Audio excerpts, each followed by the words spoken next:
Fala pessoal, mais uma edição do nosso Impacto Geopolítico aqui no nosso Instagram. Conforme prometido, hoje, quarta-feira, a gente tem a edição de número 56 do Impacto Geopolítico no ar. Vamos começar falando sobre Coreia do Sul e Estados Unidos.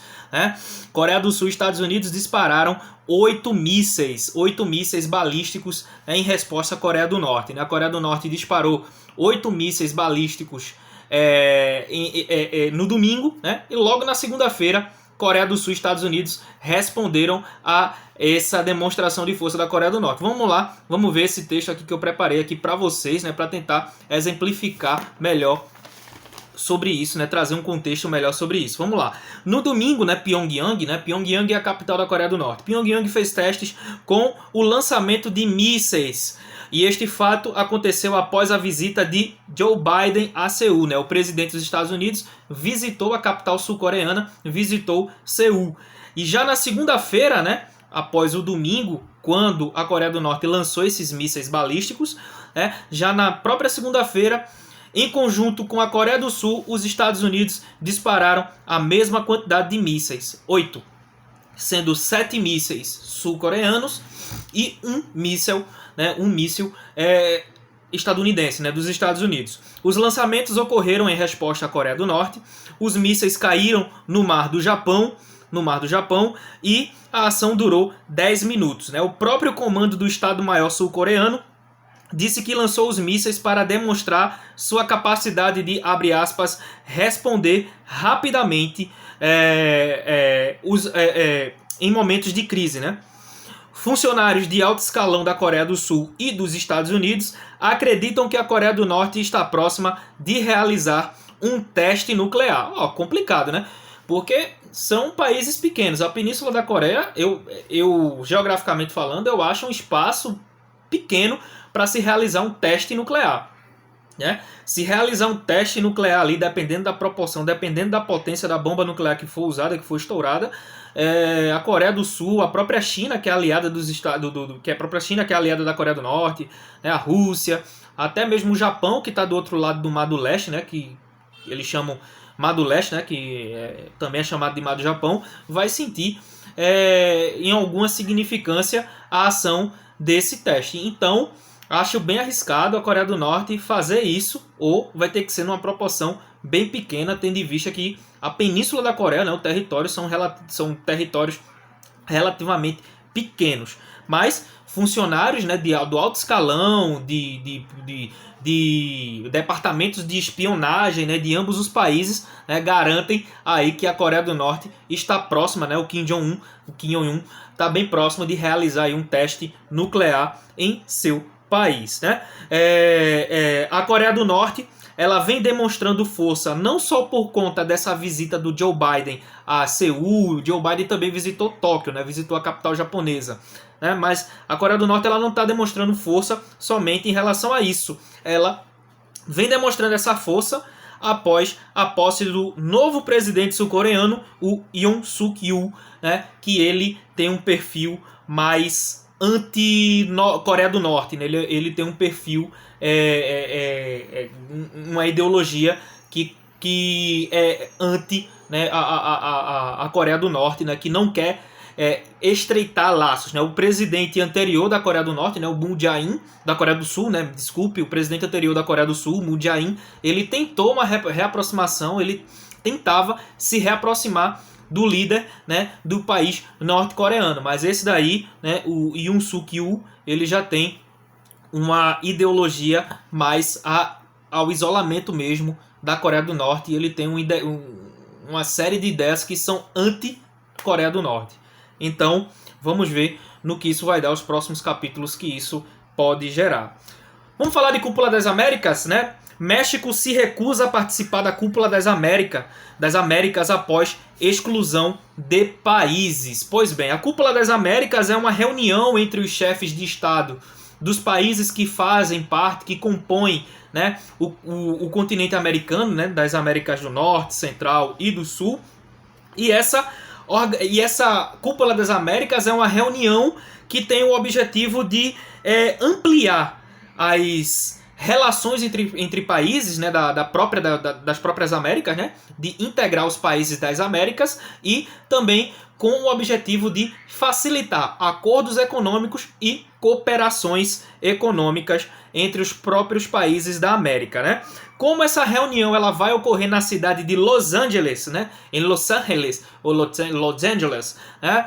Como essa reunião vai ocorrer em Los Angeles, lá na Califórnia, nos Estados Unidos, em junho, né? Em meados deste mês que nós estamos, os Estados Unidos resolveram excluir Cuba, Nicarágua e Venezuela, né? Cuba, Nicarágua e Venezuela foram excluídas da reunião da Cúpula das Américas que acontecerá em Los Angeles. Pois bem, por conta disso, o líder do México, o Andrés Manuel López Obrador,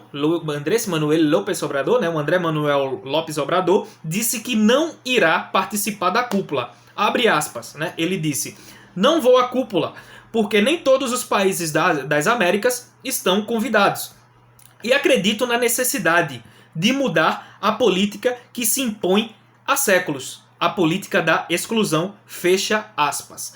O presidente do Uruguai, o Luis Lacalle Pou, ele disse que também não irá para a reunião porque testou positivo para a Covid-19.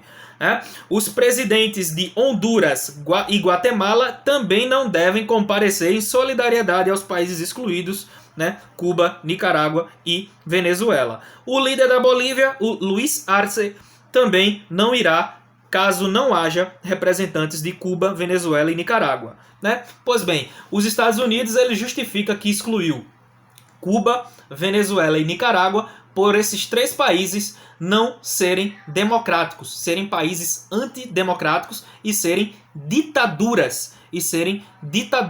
E por conta desses países não terem a democracia, esses países estão excluídos da Cúpula das Américas. Pois bem, é um tiro no pé dos Estados Unidos que vem se aproximando principalmente da Venezuela, né?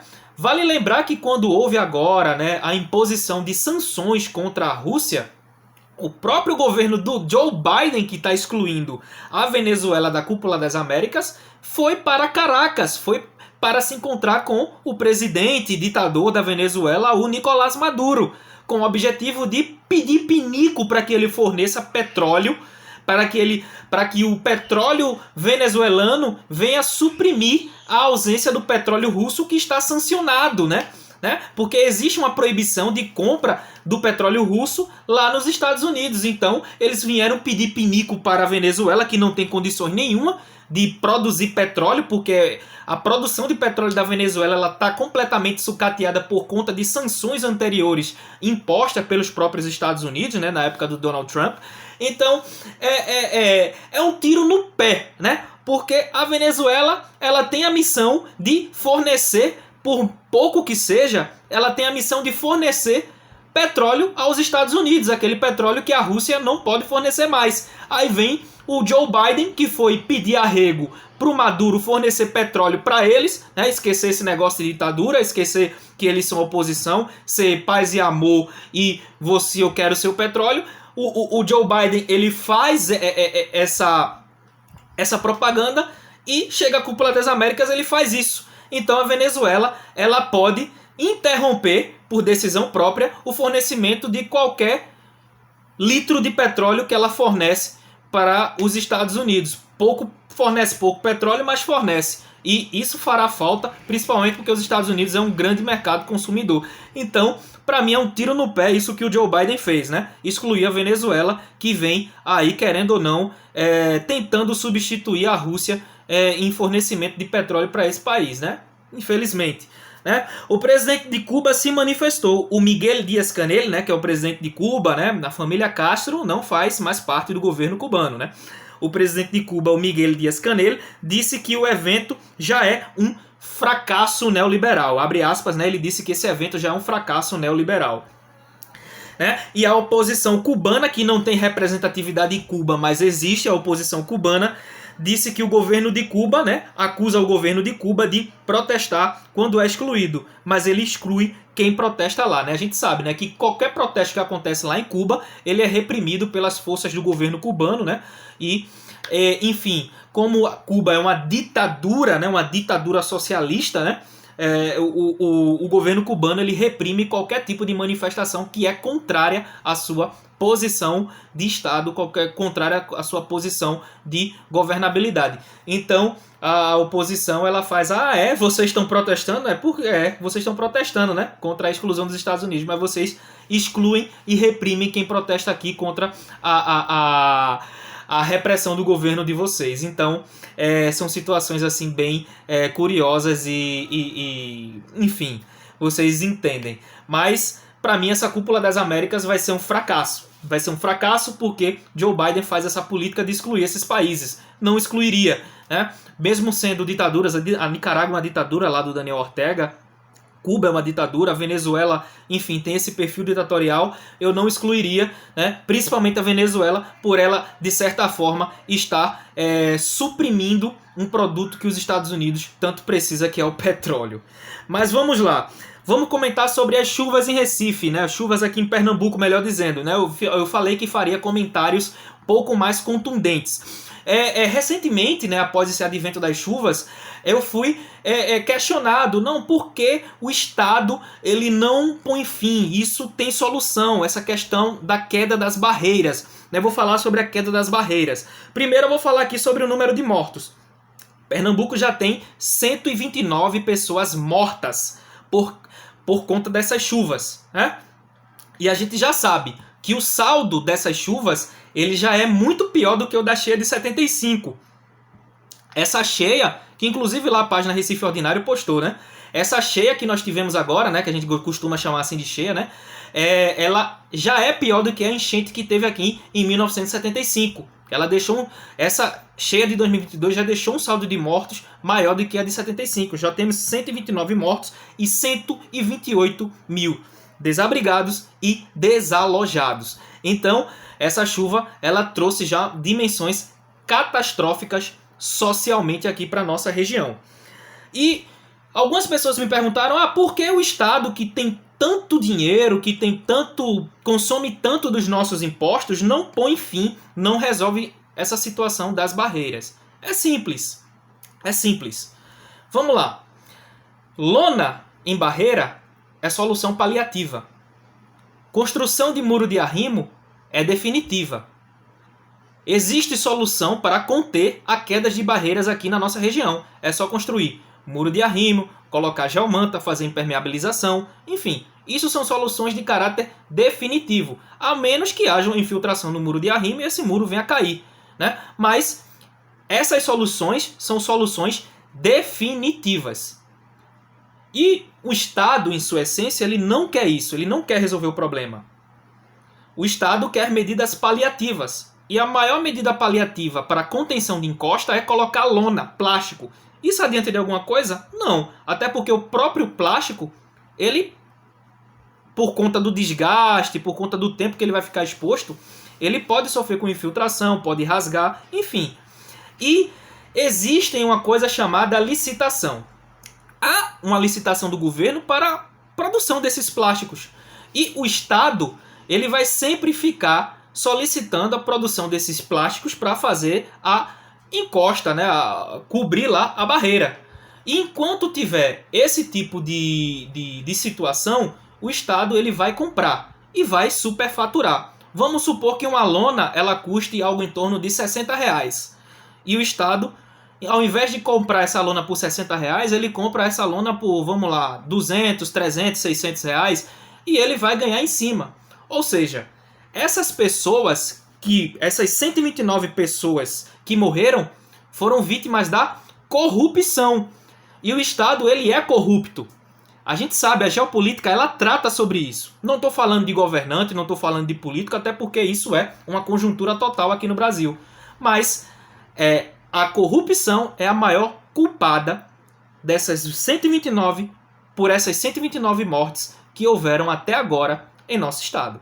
Pois bem, pessoal, essa aqui foi mais uma edição do nosso Impacto Geopolítico. Espero que vocês tenham gostado, curtido, compartilhem com seus amigos e contribuam para este projeto. Valeu, galera. Falou, valeu!